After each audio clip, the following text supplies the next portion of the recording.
어떤 율법 교사가 일어나 예수를 시험하여 이르되 선생님 내가 무엇을 하여야 영생을 얻으리이까? 예수께서 이르시되 율법에 무엇이라 기록되었으며 내가 어떻게 읽느냐? 대답하여 이르되 내 마음을 다하며 목숨을 다하며 힘을 다하며 뜻을 다하여 주 너의 하나님을 사랑하고 또한 내 이웃을 내 자신같이 사랑하라 하였나이다. 예수께서 이르시되 내 대답이 옳도다. 이를 행하라. 그러면 살리라 하시니 그 사람이 자기를 옳게 보이려고 예수께 여짜오되 그러면 내 이웃이 누구니이까? 예수께서 대답하여 이르시되 어떤 사람이 예루살렘에서 여리고로 내려가다가 강도를 만나매 강도들이 그 옷을 벗기고 때려 거의 죽은 것을 버리고 갔더라. 마침 한 제사장이 그 길로 내려가다가 그를 보고 피하여 지나가고 또 이와 같이 한 레위인도 그곳에 이르러 그를 보고 피하여 지나가되 어떤 사마리아 사람은 여행하는 중 거기 이르러 그를 보고 불쌍히 여겨 가까이 가서 기름과 포도주를 그 상처에 붓고 싸매고 자기 짐승에 태워 주막으로 데리고 가서 돌보아 주니라. 그 이튿날 그가 주막 주인에게 데나리온 2를 내어주며 이르되 이 사람을 돌보아 주라. 비용이 더 들면 내가 돌아올 때에 갚으리라 하였으니 내 생각에는 이 세 사람 중에 누가 강도 만난 자의 이웃이 되겠느냐? 이르되 자비를 베푼 자니이다. 예수께서 이르시되 가서 너도 이와 같이 하라 하시니라. 아멘. 네, 그 기억하시는지 모르겠지만 제가 지난번에는 우리 주님께서 말씀하신 포도원 품꾼의 비유를 통해서 하나님 나라의 특성이 어떠한지를 나눴습니다. 네, 기억하시는지 모르겠습니다. 네, 하나님 나라는 우리의 헌신의 대가로 누리는 것이 아니라 주인의 막대한 희생으로, 막대한 손해로 풍성함을 누리는 그런 은혜의 나라다라고 말씀을 드렸습니다. 그래서 오늘도 비유의 말씀을 하나 함께 살펴보고자 하는데요. 네, 오늘 비유는 하나님 나라 백성의 특성을 아주 잘 보여주는 비유입니다. 포도원 품꾼의 비유가 하나님 나라의 특성이었다면 오늘 나누는 이 비유는 하나님 나라 백성의 특성을 아주 잘 보여주는 비유라고 할 수 있겠습니다. 예수 그리스도 안에 있는 사람이, 그 언약 안에 있는 사람이 바로 하나님 나라 백성이죠. 네, 그러면 오늘 이 비유의 말씀은 다른 나라 이야기가 아니라 비록 이 이야기 안에는 유대인이 등장하고 사마리아인이 등장하지만 이것은 바로 나의 이야기라는 것을 알고 들으시면 좋겠습니다. 그래서 내가 바라보고 내가 추구해야 할 것이 무엇인지 오늘 비유의 말씀을 통해서 좀 분명하게 드러나는 대로 좀 깨달으시기를 바랍니다. 또 하나님 나라 백성의 삶의 방식이 어떠해야 하는가? 여러분, 우리의 삶에 아주 가장 중요한 특징이 있다면 무엇이라고 생각하세요? 하나님 나라 백성의 아주 중요한 특징, 핵심적인 특징. 네, 우리는 어떤 삶을 살려고 애써야 합니까? 네, 힌트가 오늘 본문에 있습니다. 27절입니다. 27절에 보면 요약하면 하나님 사랑 그리고 이웃 사랑입니다. 주님께서 율법과 선지자의 강령이라고 하신 그 말씀이죠. 모든 율법의 요약, 구약 성경 전체의 요약, 더 나아가서 신구약 모든 성경을 포함한 그 성경의 요약이 바로 하나님 사랑과 이웃 사랑입니다. 그래서 오늘 말씀은 그 하나님 사랑과 이웃 사랑 중에서 그 이웃 사랑과 아주 직접적인 관련이 있는 말씀이라고 할 수 있겠습니다. 그리고 우리 주님의 복음에 대한 말씀이기도 합니다. 예, 오늘 말씀은 성경 그 어느 이야기보다도 사실 잘 알려진 그런 말씀이죠. 착한 사마리아인의 법, 여러분 다 들어보셨을 거라고 생각합니다. 유럽의 몇몇 국가에서는 법으로도 규정되어 있기도 합니다. 착한 사마리아인의 법은 나와 전혀 상관없는 사람이라 할지라도 그 사람이 위기에 처한 것을 봤을 때, 그리고 내가 그 사람을 구할 수 있는 처지에 있었음에도 불구하고 그냥 무시하고 지나갔을 때 그에 따른 처벌을 받게 되는 법입니다. 어느 정도 처벌되는지 대충 찾아봤는데 유럽에서는 최대 5년 이하의 구금 또는 7만 5천 유로, 우리 돈으로 약 1억 원에 해당하는 벌금을 낸다고 합니다. 어마어마하죠. 현재 폴란드, 독일, 스위스, 네덜란드 이런 나라들에서 시행되고 있는 법이라고 합니다. 이렇게 세상 나라 법에도 등장하는 이 착한 사마리아인의 비유, 그 내용이 무엇인지, 이 비유를 통해서 우리 주님께서는 우리에게 무엇을 가르치려고 하셨는지를 좀 자세히 오늘 살펴보면 좋겠습니다. 먼저 이 비유의 배경부터 보도록 하겠습니다. 지난 시간 그 포도원의 품꾼의 비유의 배경도 그 어떤 부자 청년의 질문으로 시작했죠. 그 오늘 이 비유도 마찬가지로 한 율법 교사의 질문으로 시작합니다. 질문의 내용이 똑같습니다. 25절에 보면 어떤 율법 교사가 일어나 예수를 시험하여 이르되 선생님, 내가 무엇을 하여야 영생을 얻으리이까? 어떤 율법 교사가 와서 물어봅니다. 선생님, 내가 무엇을 해야 영생을 얻겠습니까? 영생을 얻는 길에 대해서 물어봅니다. 내가 어떻게 영생을 얻을 수 있는 것입니까? 어떻게 구원을 얻을 수 있는 것입니까? 이 죽음의 문제를 어떻게 해결할 수 있는 것입니까? 라고 물어보는 거죠. 여러분, 어떻게 영생을 얻죠? 이 질문, 모든 사람들이 죽기 전에는 반드시 해결해야 할 질문입니다. 여러분, 이 질문의 답 해결하셨죠? 정말로 해결하셨습니다. 하셨습니까? 분명히 해결하시기를 축원합니다. 우리 주님의 말씀에 귀를 기울이시고 영생의 길로 인도하시는 이 하나님의 말씀을 꼭 붙드시기를 바랍니다. 그리고 그 무엇보다도 확실하고 분명한 믿음과 그 증거를 소유하시기를 주님의 이름으로 축원합니다. 오늘 본문에 이 율법교사가 그 중요한 질문을 던지고 있습니다. 내가 무엇을 하여야 영생을 얻겠습니까? 그런데 참으로 안타깝게도 정말 그 영생의 길을 알고자 질문하는 것이 아니었습니다. 율법교사의 질문의 목적은 다른 데 있었는데요. 뭐죠? 예수님을 시험하려고 그런 질문을 던진 것입니다. 선생님, 내가 무엇을 하여야 영생을 얻으리이까? 잘못된 동기로 물어본 질문이었지만 우리 주님께서는 아주 친절하게 말씀하십니다. 율법에 무엇이라 기록되었으며 내가 어떻게 읽느냐? 율법의 전문가라고 하는 너는 이스라엘의 선생이라고 하는 내가 볼 때 율법에 무엇이라고 기록되어 있느냐, 그리고 그걸 너는 어떻게 해석하느냐라고 물어보신 것이죠. 우리 주님께서는 율법의 전문가인 그 율법교사에게 단지 율법에 무엇이라고 기록되었는지만 물어보지 않으시고 그것을 네가 어떻게 읽느냐 하고 물어보십니다. 율법에 기록되어 있는 객관적인 진리가 무엇이냐만 물어보지 않으시고 그것을 내가 어떻게 읽느냐, 너는 그것을 어떻게 해석하고 있느냐 하는 주관적인 적용, 해석까지도 이끌어내고 계신 것이죠. 사랑하는 성도 여러분, 하나님의 말씀은 어떻게 기록되고 있는지도 중요하지만 그것을 우리가 어떻게 읽고 있는지, 어떻게 해석하고 있는지도 참 중요합니다. 그렇죠? 이 율법교사 이야기를 보면 더 명확하게 알 수 있습니다. 왜냐하면 이 율법교사는 율법의 요약을 정확하게 알고 있었기 때문입니다. 27절에 보면 이렇게 대답합니다. 대답하여 이르되 내 마음을 다하며 목숨을 다하며 힘을 다하며 뜻을 다하여 주 너의 하나님을 사랑하고 또한 내 이웃을 내 자신같이 사랑하라 하였나이다. 아주 정확하게 알고 있습니다.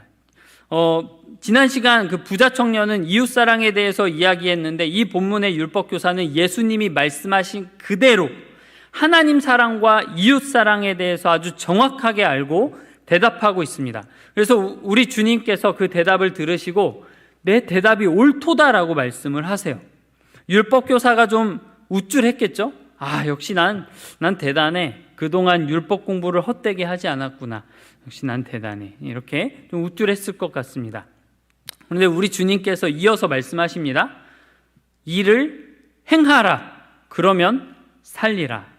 내가 말한 그대로 행하면 네가 말한 그 영생을 취할 수 있을 것이다 라고 말씀하십니다. 여러분이라면 이 말씀 앞에서 어떻게 반응하시겠습니까? 주님께서 말씀하십니다. 하나님을 내 마음과 목숨과 힘을 다해 사랑하고 내 이웃을 내 자신처럼 사랑하면 영생을 얻을 것이다 라고 우리 주님께서 말씀하신다면 여러분은 뭐라고 대답하시겠습니까? 이를 행하라 그러면 살리라 말씀하신 것에 대한 기대되는 답은 무엇입니까? 이런 거 아니겠습니까? 주님, 그럴 수 없다는 거 잘 아시지 않습니까? 율법에 기록된 대로 마음과 목숨과 힘과 뜻을 다해 하나님을 사랑할 수가 없습니다. 하나님을 향한 마음이 자꾸 나뉘어지고 마음과 목숨과 힘과 뜻을 다할 수가 없습니다. 그리고 이웃을 자기 자신처럼 나처럼 사랑해야 되는데 이웃은커녕 나 자신도 사랑할 수 없고 이기적인 마음만 듭니다. 도저히 율법을 온전히 지킬 수가 없습니다. 저 같은 사람도 영생 얻을 길이 있을까요? 사도행전 2장 베드로의 설교를 들었던 사람들처럼 마음을 찢으며 어찌할꼬 부르짖어야 했던 것입니다. 그런데 율법교사의 답변은 우리가 기대하는 대답과 달랐습니다. 그러면 내 이웃이 누구니까? 여러분, 율법교사의 이 질문이 주님께서 오늘 들려주시는 이 자비를 베푼 사마리아인의 비유의 핵심입니다. 율법교사와의 대화 중에서 이 질문 때문에 우리 주님께서 오늘 비유의 말씀을 하시는 겁니다. 주님의 비유의 내용을 들어보기 전에 우리가 함께 중요하게 좀 살펴볼 부분이 있습니다. 내 이웃이 누굽니까? 라고 물어보는 율법교사의 동기죠. 율법교사는 왜 예수님에게 이웃이 누구냐고 물어봤을까요? 주님, 저는 누구를 말씀하시는지 사랑할 준비가 되어 있습니다. 누구든 사랑하겠습니다. 말씀만 하십시오 라고 말하는 게 아니었죠. 순종하고자 하는 마음으로 예수님께 물은 것이 아니었습니다. 율법교사는 그렇게 물어본 목적이 따로 있었습니다. 주님께 영생의 길을 물어볼 때도 다른 목적을 가지고 물어보았듯이, 예수님을 시험하려고 물어보았듯이 내 이웃이 누구냐고 하는 질문의 목적도 따로 있었습니다. 뭐죠? 오늘 본문에 보면 자기를 옳게 보이려고 라고 합니다. 옳게 되려고 한 것이 아니라 옳게 보이려고입니다. 율법교사가 옳게 보이려고 했다는 것은 이 본문에서 우리가 아주 가장 주의해서 봐야 할 표현 중에 하나이기도 합니다. 율법교사의 잘못은 무엇입니까? 율법교사가 진리의 지식에 이르는 것 대신에 자신의 마음을 두고 있는 곳이 어디입니까? 이웃을 진정으로 사랑하지 못하고 율법 앞에, 하나님 말씀 앞에 정직하게 반응하지 못한 이유가 어디에 있었는가? 그것은 바로 옳게 보이려고 한 태도에 있었던 것입니다. 옳은 대로 나아가고자 하는 것이 아니라, 정말로 옳게 되려고 하는 것이 아니라 옳게 보이려고만 한 것이죠. 사랑하는 여러분, 이 율법교사로부터 경고를 받으시기를 바랍니다. 여러분, 우리는 옳은 대로 나아가야 합니다. 옳게 보이는 것이 아니라 옳아야 합니다. 자꾸 옳게 보이려고만 하면 거기에서 문제가 발생하는 것이죠. 우리의 문제는 바로 옳게 보이려고 하는 데 있습니다. 옳게 보이려고만 하면, 옳은 척만 하면 자꾸 핀트가 엇나가게 되죠. 마땅히 해야 할 생각을 하지 못하고 하지 말아야 할 생각만 하게 됩니다. 복음 앞에서, 하나님 말씀 앞에서 제대로 된 반응, 마땅한 반응이 나오지 않게 되는 것입니다. 오늘 이 율법교사처럼요. 복음 앞에, 말씀 앞에 정직하게 반응해야 하는데 거짓된 반응만 나오게 되는 것입니다. 마치 내가 그렇게 실제로 살고 있는 것처럼 착각하는 것이죠. 자기를 기만하는 것입니다. 옳게 보이는 것에 관심이 있기 때문입니다. 여러분, 우리는 옳게 보이기만 해서는 안 됩니다. 정직해야 되죠. 여러분, 정직이 생명이다 라는 이 말을 반드시 기억하셨으면 좋겠습니다. 정직이 생명입니다. 사람 앞에 인정받는 데서 그치지 말고 다른 사람들에게서 욕 안 먹는 정도에 머물러서는 안 되고 정말로 하나님 말씀 앞에 정직하게 서야 합니다. 복음 앞에 서야 하는 것이죠. 신앙생활의 기준이 주변 사람이 되어서는 안 됩니다. 건강한 교회의 표준이 다른 교회가 되어서는 안 됩니다. 사람들의 평가가 우리의 기준이 되어서는 안 됩니다. 율법교사는 사람들에게 옳게 보이려고 했기 때문에 복음 앞에서 마땅한 반응을 보이지 못했습니다. 진리를 향해서, 성숙을 향해서 나아가는데 가장 큰 걸림돌이 바로 정직하지 못하고 피상적으로만, 겉으로만 보이려고 하는 태도입니다. 여러분, 하나님 앞에 서시기를 주님의 이름으로 축원합니다. 진리와 함께 고민해야 합니다. 말씀과 함께 씨름하셔야 합니다. 복음 앞에서 고민하고 씨름하고, 그래서 그 복음이, 예수 그리스도의 복음의 말씀이 내 존재 안에 깊이 스며들 수 있도록 해야 합니다. 사랑하는 여러분, 주변에서 이 정도면 됐지, 다 그렇게 살아, 걱정하지 마, 이 정도면 훌륭한 거야 라고 하는 말에 속으시면 안 됩니다. 또는 주변에서 신앙에 대해서 아무 말도 하지 않는 것에 대해서 너무 긍정적으로 받아들이시면 안 됩니다. 거기에서 안심하시면 안 됩니다. 여러분, 그것은 생명에 대한 것이잖아요. 네. 우리가 조금 더 잘 살게 되거나 못 살게 되거나 하는 것이 아니라 진리의 문제는 우리의 생명에 대한 것이기 때문에 안심하시면 안 됩니다. 여러분, 영혼에 대한 것이잖아요. 네. 하나님 말씀 가지고, 그 진리 가지고 깊이 고민하고 또 함께 고민하는 여러분, 우리 화성교회가 되기를 축원합니다. 이 율법교사가 내 이웃이 누굽니까? 라고 물어봤던 이유가 있습니다. 네, 유대인들은 내 이웃을 내 몸과 같이 사랑하라는 말씀을 적용할 때에 이웃을 제한시켜서 생각했던 사람들입니다. 그 내용이 마태복음 산상수훈에 잘 나타나는데요, 예수님께서 이렇게 말씀하십니다. 마태복음 5장 43절 44절 보면, 또 내 이웃을 사랑하고 내 원수를 미워하라 하였다는 것을 너희가 들었으나 나는 너희에게 이르노니 너희 원수를 사랑하며 너희를 박해하는 자를 위하여 기도하라. 네. 당시 유대인들은 이웃을 사랑하고 원수는 미워하라 라고 하면서 자신들이 설정해 놓은 이웃은 사랑하지만 그 이외의 모든 사람들을 원수로 규정하면서 미워했습니다. 자신을 옳게 보이려고 하나님 말씀, 하나님의 율법을 지키는 것처럼 하지만 하나님의 율법이 참으로 요구하는 것에 대해서는 관심조차 보이지 않았던 것입니다. 그래서 아마 이 율법교사는 내 이웃이 누굽니까? 라고 물어보면서 예수님께서 자기 자신이 이미 알고 있는 그 이웃의 경계를 말씀하시면 이 율법교사도 부자 청년처럼 제가 그것을 어릴 적부터 지켜왔습니다 라고 말하려고 했던 것 같습니다. 그런데 우리 주님께서 그 질문에 이제 비유로 답변하십니다. 어떤 사람이 있었습니다. 예수님께서 분명하게 누군지 말씀하시지는 않았지만 이 비유를 듣는 사람들은 다 이 어떤 사람이 유대인이라고 생각했을 겁니다. 그 사람이 예루살렘에서 여리고로 내려가다가 강도를 만났습니다. 예루살렘에서 여리고로 내려가는 길은 아주 험난한 길이었습니다. 예루살렘과 여리고의 고도 차이가 한 1200m 정도 나거든요. 고도 차이가 이렇게 나면 산세가 아주 험하겠죠. 길가에 100m가 넘는 절벽도 있고 길은 협곡처럼 되어 있었습니다.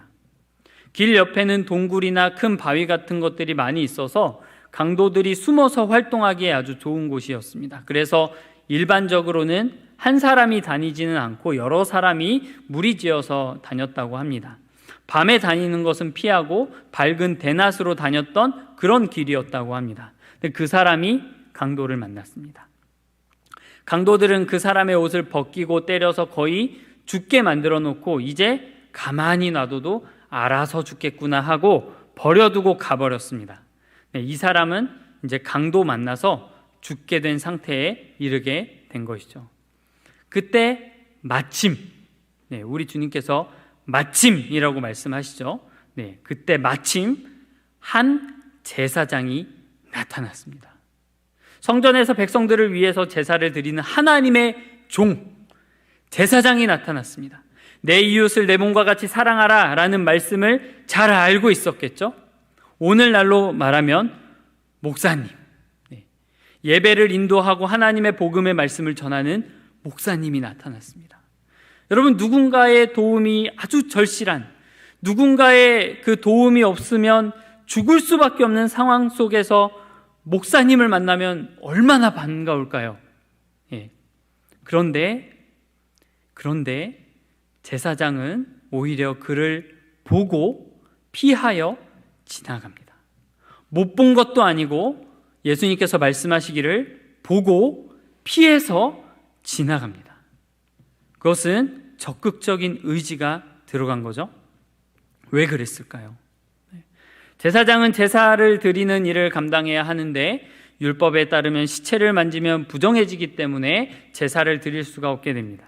아직 죽지는 않았지만 혹시라도 치료를 해주는 중에, 도움을 주는 중에, 아니면 도와주고 있는 그 중간에 죽게 된다면 자기 자신이 부정해지고 제사를 드릴 수 없기 때문에 피해서 지나갈 수 있는 충분한 명분, 충분한 핑계거리가 되지 않았나 싶습니다. 네. 그렇게 신락 같은 소망이 사라졌습니다. 네. 그런데 너무나 다행히 이어서 레위인이 등장했습니다. 레위인은 성전에서 제사장을 보좌하고 성전을 경비하고 관리하고 유지하는 일을 했던 사람입니다. 성전에 관련된 일을 했기 때문에 아마도 일반 사람들보다는 성경을 잘 알고 있었을 겁니다.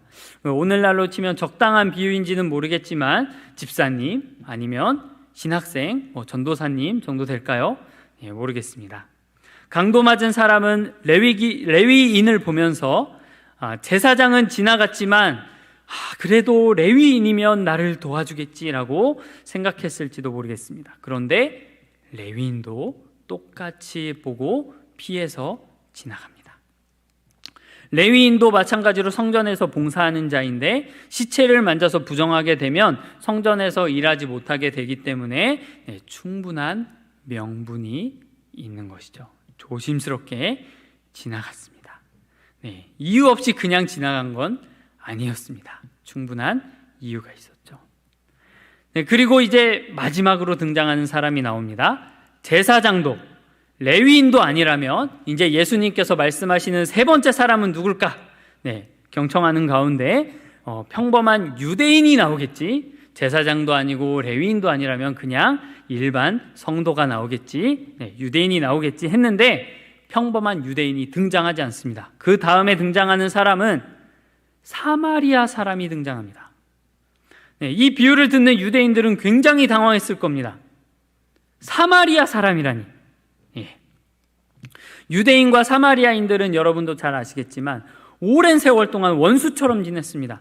유대인들은 사마리아 사람들을 부정하다고 여기고 상종조차 하지 않았죠. 요한복음 4장에 보면 예수님께서 사마리아의 그 수가라는 동네에 가서 우물 곁에서 한 여인에게 물을 달라고 하시니까 여인이 예수님께 뭐라고 했죠? 당신은 유대인인데 어떻게 사마리아 여자인 나에게 물을 달라고 하십니까? 라고 말했습니다. 그리고 이어서 요한복음이 뭐라고 하냐면 이는 유대인이 사마리아인과 상종하지 아니함이러라 라고 기록합니다. 역사적 배경이 있습니다. 사마리아 지역은 북이스라엘의 수도였죠. 아수르 제국에 정복당하면서 아수르 제국의 그 혼혈 정책 때문에 사마리아 지역의 사람들은 이스라엘과 아수르의 혼혈 민족이 되고 말았습니다. 그리고 하나님만을 섬기는 신앙을 버리고 이방 종교를 흡수해서 혼합시켰죠. 혼합 종교가 되었습니다. 그래서 유대인들의 본래 신앙의 형태는 사라지고 사이비 같은 신앙이 되고 말았죠. 그래서 에스라 시대에는 유대인들이 예루살렘 성전을 재건하는 데 있어서 철저하게 사마리아 사람을 배격했었죠. 사마리아 사람들은 그때 도와주겠다고 했지만 혼합 종교 때문에 거절당했습니다. 그때로부터 사마리아 사람들은 성벽 재건을 방해하기도 하고 성전을 더럽히기도 했습니다. 그래서 유대인들 입장에서 사마리아 사람들은 오직 여호와만을 섬기는 신앙의 그 배반자일 뿐만 아니라 선택받은 이스라엘의 혈통을 오염시킨 배교자였던 것이죠. 유대인들은 진심으로 사마리아 사람들을 미워하고 또 그들은 저주받았고 부정하다고 여겼습니다. 사마리아 사람들도 함께 유대인을 경멸하고 미워했습니다. 예수님의 비유 속에서 마지막으로 그 철천지 원수 사마리아 사람이 등장한 것이죠.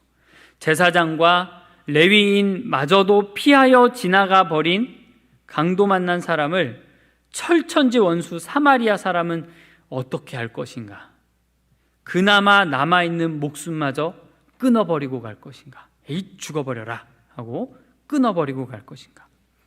이제 아무것도 못하고 죽어가는 마당에 원수가 눈앞에 나타난 것입니다. 이제 죽었구나. 그런데 사마리아 사람은 그렇게 하지 않았습니다. 33절부터 35절 한번 읽어볼까요? 어떤 사마리아 사람은 여행하는 중 거기 이르러 그를 보고 불쌍히 여겨 가까이 가서 기름과 포도주를 그 상처에 붓고 싸매고 자기 짐승에 태워 주막으로 데리고 가서 돌보아 주니라.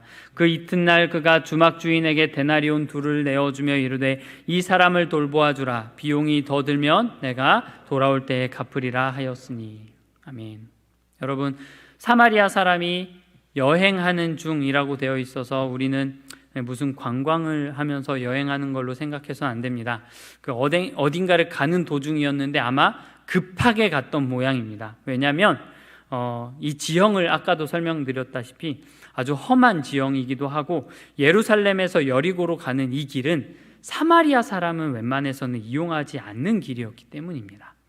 사마리아 사람도 굉장히 뭔가 급한 길을 가고 있었던 것 같습니다. 그런데 사마리아 사람은 강도 만난 사람을 불쌍히 여기고 가던 길을 멈춰섰습니다. 그리고 가까이 갑니다.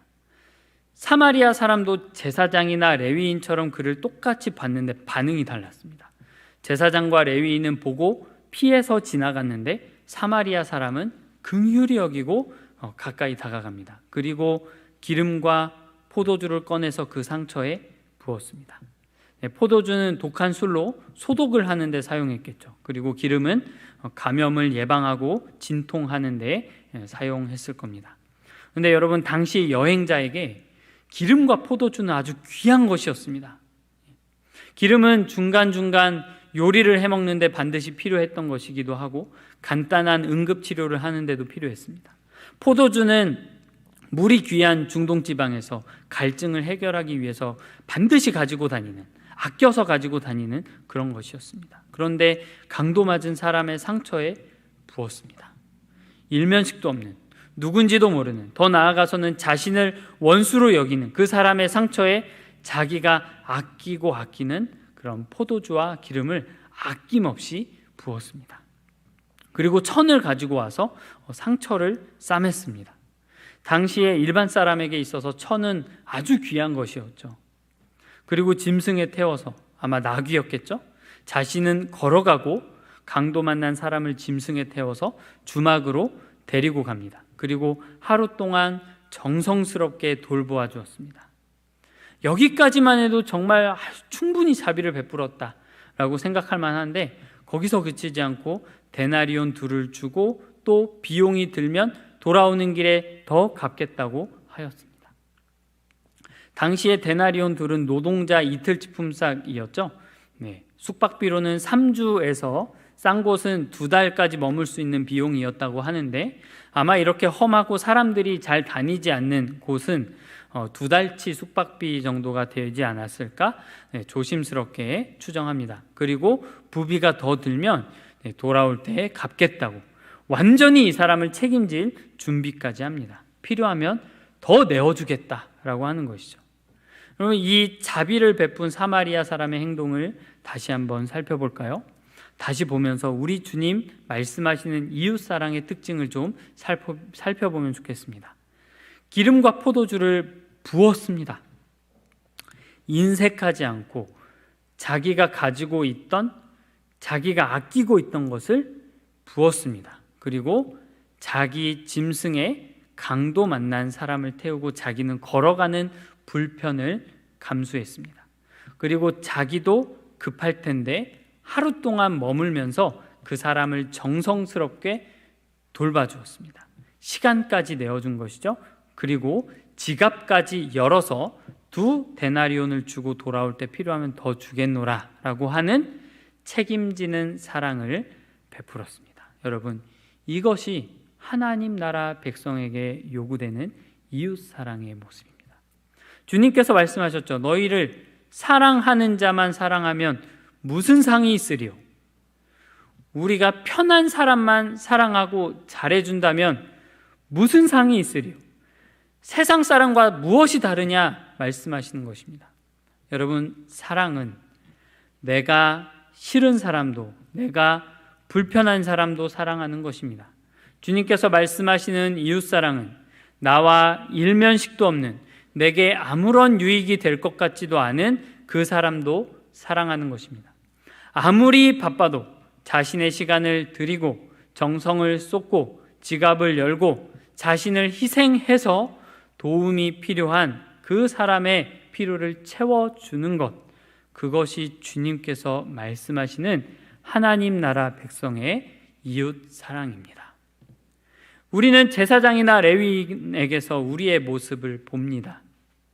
아마 많은 사람이 그럴 겁니다. 제사장과 레위인에게는 적당한 명분, 적당한 핑곗거리가 있었습니다.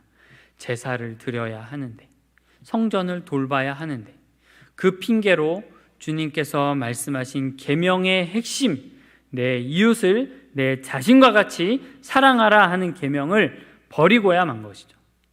여러분, 우리가 사는 이 세상은 너무나 바쁩니다. 그렇죠? 네, 저도 바쁩니다. 남들 열심히 살아가고 있는데 내가 잠깐 멈춰서면 엄청 뒤처지는 것처럼, 어리석은 것처럼 느껴지는 세상입니다. 남들과 발맞춰서 살아가려면 하루가 24시간이라도 부족한 것이 오늘날 우리가 살아가는 대한민국의 실정입니다. 그러나 우리 주님께서는 우리에게 말씀하십니다. 내 이웃을 위해 멈춰서서 그에게 가까이 가라라고 말씀하십니다. 그리고 그의 유익을 위해 자신을 희생하라고 말씀하십니다. 세상의 메시지와 전혀 다른 교훈을 우리에게 주시는 것이죠. 우리 주님께서 말씀하시는 참된 이웃사랑이 우리 화성교회 안에 충만하게 나타나기를 진심으로 기도합니다. 여러분, 옆에 있는 사람들을 사랑하십니까? 여러분, 먼저 내 옆에 있는 사람들부터 사랑할 줄 알아야 합니다. 이 말은 내 옆에 있는 사람만 사랑하라는 그 이웃과 원수를 구분짓는 것이 아닙니다. 여러분, 교회라는 곳이 그렇지 않습니까? 친한 사람들끼리만 모여 있나요? 네, 아니죠. 나랑 전혀 스타일이 다르고 생각이 다른 사람들이 예수 그리스도를 믿는 믿음 가운데 예수 그리스도의 이름으로 모여 있는 곳이 교회입니다. 사마리아 사람이 자신과 일면식도 없는 사람을 위해서 희생하고 헌신했던 것처럼 잘 모르는 사람이라고 거리두고 적당히 지내고 자신을 적당히 옳게 보이려고 하는 것이 아니라 희생하고 헌신하고 먼저 다가가고 배려하고 가까이 나아가야 하는 것입니다. 옆에 있는 형제자매 사랑하지 못하면 여러분, 주님께서 말씀하시는 원수는 어떻게 사랑하겠습니까? 네, 이 말씀을 계기로 우리가 서로에게 마음을 더 활짝 열었으면 좋겠습니다. 주님께서 이 세상에 오셔서 막힌 담을 허무셨습니다. 이웃과 원수의 경계를 허무셨습니다. 민족과 나라의 경계를 허무셨습니다. 전혀 다른 사람들이 모여서 성령으로 하나 되게 하셨습니다. 여러분, 적당히 관계에 맺지 마시고 적당히 인사만 하는 관계 되지 마시고 좀 더 서로에게 시간과 마음을 내어주고 필요하면 지갑도 열어줄 수 있는 그런 사랑이 우리 안에 나타났으면 좋겠습니다. 네. 참 감사하게도 화성교회 안에는 지정헌금이라는 제도가 있습니다. 예. 그 사람이 어떤 사람이 어렵다 하는 것을 알고 지정헌금을 하면 교회가 무기명으로 전달을 해주기도 합니다. 이런 제도를 또 잘 활용하시면 좋겠습니다. 여러분, 그런데 우리가 이웃 사랑을 할 때에 우리 안에 있는 것으로는 온전히 사랑할 수 없습니다. 그렇죠? 이 자비를 베푼 사마리아인처럼 우리가 일면식도 없는 사람에게, 또 나랑 친하지 않은 사람에게, 또는 내가 미워하는 사람을 그렇게 사랑하고 그렇게 자비를 베풀기가 참 어렵습니다. 그래서 우리는 우리에게 사마리아인처럼 다가오셔서 우리를 사랑해 주신 예수 그리스도의 사랑 앞에 나아가야 합니다. 여러분, 율법교사의 첫 번째 질문, 어떻게 하여야 영생을 얻을 수 있겠습니까? 관련지어서 한번 생각해 보겠습니다. 사실 우리 주님께서 말씀하신 강도 만나서 죽을 지경에 이르게 된 자들은 영적으로 파산한 자들, 이스라엘 사람들이었습니다. 자신의 힘으로 율법의 의의를 만족시켜서 구원에 이를 수 있다고 생각했던 무지한 자들, 하나님이 원래 주신 율법의 의도를 잃어버리고 그 의미를 축소시키고 왜곡시켜서 그것만 지키면 영생을 얻을 수 있다고 생각했던, 그것만 지키면 옳게 될 수 있다고 생각했던 어리석은 사람들이었습니다. 그들은 자신을 구원하러 오신 예수님을 결국 외면하고 배척하고 십자가에 못 박아 죽였죠. 그리고 예수님을 사마리아 사람이라고 비꼬면서 모욕하기도 했습니다. 요한복음 8장 48절에 보면 유대인이 대답하여 이르되 우리가 너를 사마리아 사람이라 또는 귀신이 들렸다 하는 말이 옳지 아니하냐 라고 말했죠. 사실 그들은 자신들이 사마리아 사람과도 같다고 여기던 예수님의 자비가 없이는 구원을 얻을 길이 전혀 없었던 자들입니다.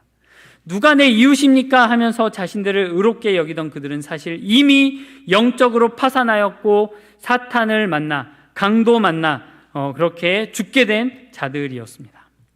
사망의 권세 아래 죽어가는 자들이었죠. 그런데 그렇게 사마리아 사람 취급당하시던 예수님의 무한하신 사랑, 이 비유에 나오는 자비를 베푼 사마리아 사람의 자비와는 비교할 수 없는 무한하신 사랑과 그 희생만으로 구원의 길을 얻을 수 있게 된 것입니다. 이를 행하라, 그러면 살리라. 그리고 마지막 37절에 가서 너도 이와 같이 하라 말씀하실 때 율법교사는 거기서 무릎을 꿇었어야 합니다. 자신의 비참함과 무능력함, 자신이야말로 영적으로 파산한 자요 강도 만난 자라는 것을 고백하고 사마리아 사람처럼 여기던 그 예수님께 자비를 구했어야 합니다. 하지만 그는 그렇게 하지 않았죠. 끝까지 완고한 마음을 풀지 않았습니다. 그래서 주님께서 이 세 사람 중에 누가 자비를 베푼 자냐라고 물어봤을 때 굳이 사마리아 사람이요 라고 말하지 않고 자비를 베푼 자니이다 라고 말했죠. 여러분, 우리도 영적으로 파산한 자입니다. 이미 우리로서는 영생을 얻을 수 없는 자들입니다. 누군가의 도움이 필요합니다. 영적으로 강도 만나서 죽어가는 자, 쓰러져서 움직일 수조차 없는 자가 바로 우리입니다. 그런 우리에게 사랑을 베푸시고 자비를 베푸시고 자신의 것을 아낌없이 생명까지도 내어주시며 끝까지 책임지시는 사랑을 베푸신 분이 바로 우리 예수님이시죠. 우리는 하나님을 사랑하지 못하고 오히려 하나님의 원수였지만 하나님은 우리를 끌어안으시고 우리를 가장 가까운 이웃으로 자신의 몸으로 삼으셨습니다. 즉 이웃을 자신처럼 사랑하라 명하신 주님께서 우리를 자신처럼 사랑하사 자기의 몸으로 삼으신 것이죠. 우리도 이제 사마리아 사람처럼 도움이 필요한 사람의 이웃이 되어서 자비를 베푸는 이웃 사랑을 실천해야 할 줄로 믿습니다. 하지만 율법교사처럼 이웃 사랑의 율법을 지켜서 자신의 의로 삼아 그 의로움으로 영생에 이르려고 하는, 인정받으려고 하는, 옳게 보이려고 하는 잘못된 목적으로서가 아니라 이미 우리에게 부어진 놀라운 사랑, 이미 우리에게 주어진 그 넘치는 사랑과 자비, 이해할 수 없는 놀라운 사랑을 받은 자로서 그 넘치는 사랑으로서 그 사랑을 흘려보내는 자로서 이웃을 사랑해야 하는 것입니다. 이웃과 원수의 경계, 그 담을 허무신 예수 그리스도의 놀라운 사랑 안에서 우리도 이제 서로를 사랑하고 자신의 한계와 기준을 뛰어넘어서 자비를 베풀고 사랑할 수 있는 교회가 되었으면 좋겠습니다.